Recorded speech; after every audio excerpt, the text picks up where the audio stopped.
And for more on the state of readiness for Anambra governorship election, which holds this Saturday, I am joined by Samson Itodo, Executive Director, IAGA Africa. Hello, Mr. Itodo. Thank you so much for joining us all the way from Oka, the Anambra state capital, I understand.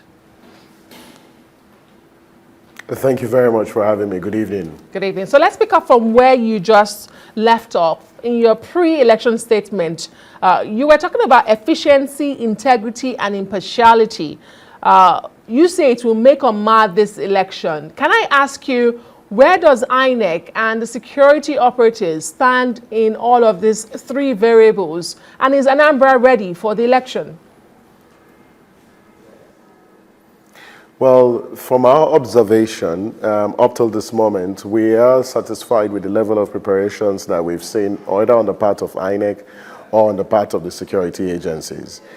Saturday's elections will be underpinned by three tests, as we have outlined in our pre-election statement. The first test is the efficiency test.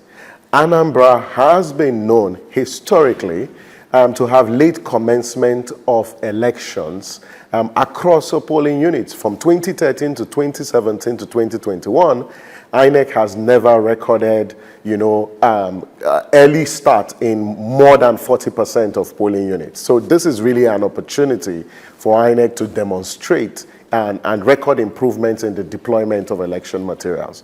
The second test is the impartiality test. And the bigger question is really for the security agencies, how they manage the security for this election in an impartial manner, not intimidating whether they are opposition forces or voters, but providing maximum security for INEC officials to deploy their materials and personnel, especially in the riverine areas in Anambra South.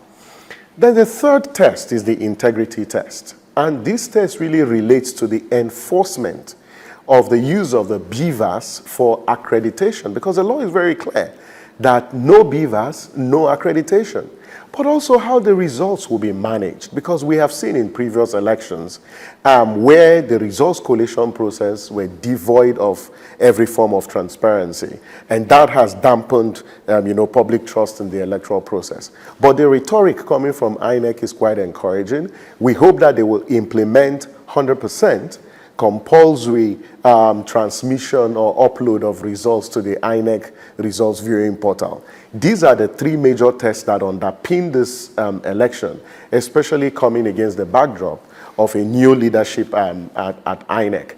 But we've also expressed concerns about turnout. And the point that the INEC chairman made is quite profound about the levels of turnout. In our initial pre-election statement, we don't expect turnout to be more than 20%. It might be a bit higher than the 10% recorded, but it will be less than 20%. But we want to use this opportunity to call on the Anambra people that this is a festival of democracy. You have an opportunity to elect a leader of your choice. All the institutions have provided all the necessary assurances. Please come out, cast your vote.